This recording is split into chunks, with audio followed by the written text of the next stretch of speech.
Hi, and welcome to another episode on M&A Ambassadors, becoming the USP, the ultimate sales professional. Now, last time I talked about brush-offs, but this time I want to touch on a topic that's, I get a lot of questions on it. It's actually quite an interesting topic. It's about how to use reports and data to be able to provide tangible evidence as to why real estate is a good opportunity in Dubai. So the questions I typically get are things like, how do I use these reports? Firstly, where do I even find these reports? And how credible actually are these reports? So I want to address that in today's episode and in the next coming couple of episodes as well. So the first thing is, let's understand why it's important to be able to use reports that are credible.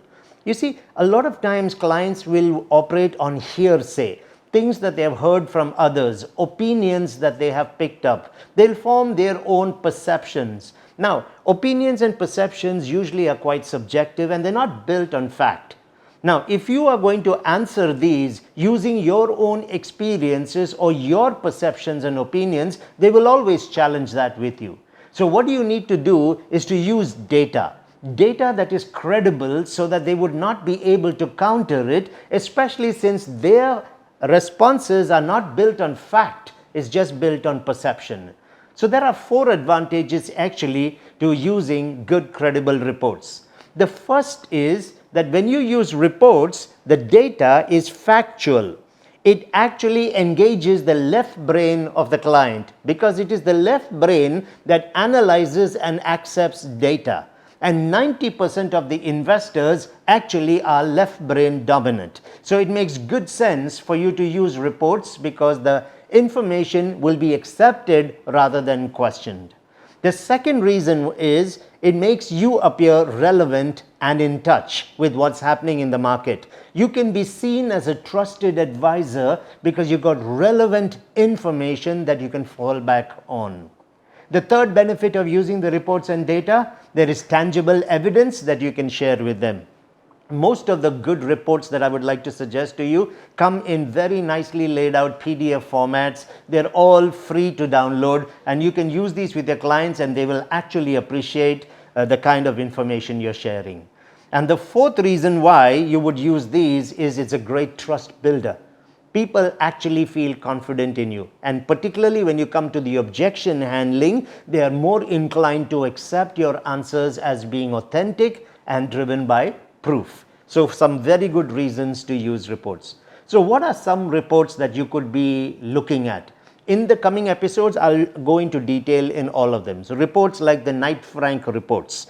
You can use the CBRE global reports. You can have the Savills Global Prime Real Estate Index. You've got the UBS Global, the bubble report that we are all familiar with. There is JLL that comes out with some very good reports. There's the Henley and Partner.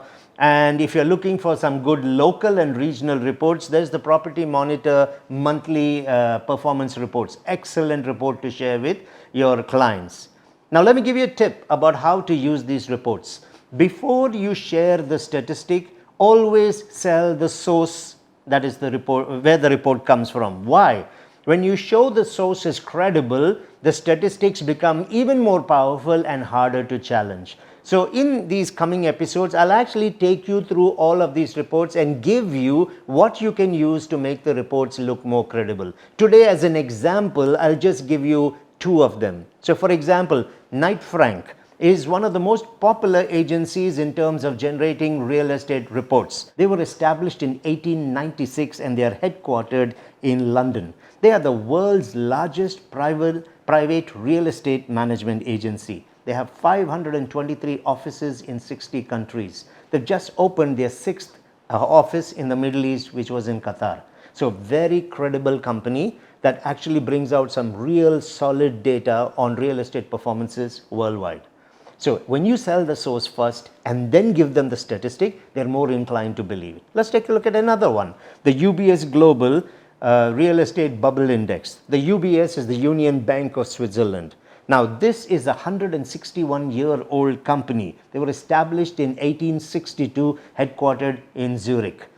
Today, This bank, UBS, is in 50 countries and managing $4 trillion US dollars worth of assets. This year in 2023, Euromoney awarded the UBS in the Middle East, the one that's based in Dubai. The UBS in Dubai has been awarded as the best wealth management bank in the Middle East. So it's a very credible source that we're looking for information. So this is what you have to typically do. Sell the source first before you sell the statistic. Now, in the future episodes, the next 2 or 3 episodes, I'll take you through each of these reports, 7 or 8 very strong reports, show you how to pitch these reports, why they are credible, and go out and use them and see how your clients respond to them. I want to thank you for this time and for joining us on another episode of M&A Ambassadors, Becoming the USP, the Ultimate Sales Professional.